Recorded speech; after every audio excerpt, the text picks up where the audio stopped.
So let's take a closer look at running with your heart compared to running with your head.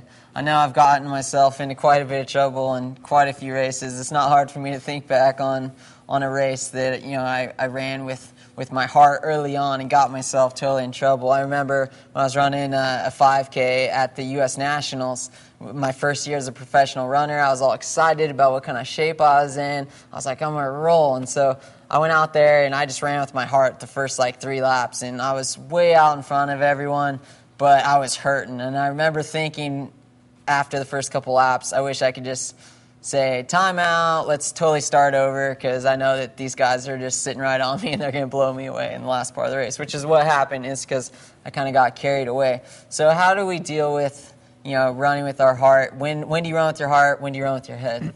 Well, I call it, balance. It's a careful balance of what I call process versus emotions, And I think the big thing with this is really understanding what you've done in training, and then how to apply that to a race situation. The worst thing you want is to kind of ruin the race in the first half and then think that this 12, 16 weeks of training that you've dedicated every day to just gets thrown out the door because you get a little too excited. That happens. That's fine. It's where it becomes hugely important to go back to what the process is and what you're trying to get accomplished. So like I said, you're not going to reinvent yourselves. If you weren't Olympian before the start, more than likely you're not going to be Olympian once race day starts if you've never done something like that in training. So I think you need to go back and set realistic goals and understand that there's a step-by-step process towards getting that ultimate goal that you want.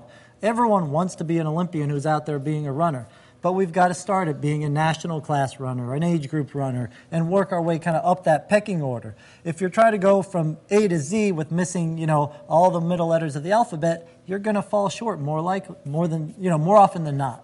Yeah, I know that I always tell myself I'm not going to try and do anything in a race that I haven't been able to do in practice. But the hard part is, how do you know if you're in shape to be able to go out and run away from everyone, How do you know when to balance that?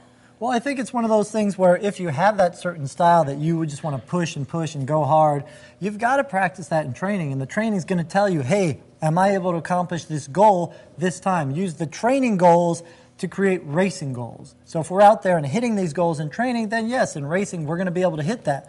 But if we haven't hit those goals in training, sometimes we've got to be strong and mature and balanced and say, hey, you know what, I don't think we're going to get that this time. But that's okay. I'm not a bad runner for it. I'm going to keep working, up the level. I just need to kind of take a step back and be like, you know what, let me just keep it solid and not try to hit a home run every time. Yeah. And I know, I love what you say about the marathon, where you say you run the first 20 miles with your head, the last 6 miles with your heart. I remember you telling me that before my first marathon, and it's always stuck with me.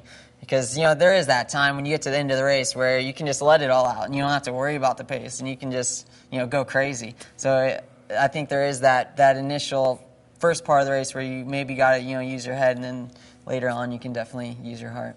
Yeah, without a doubt.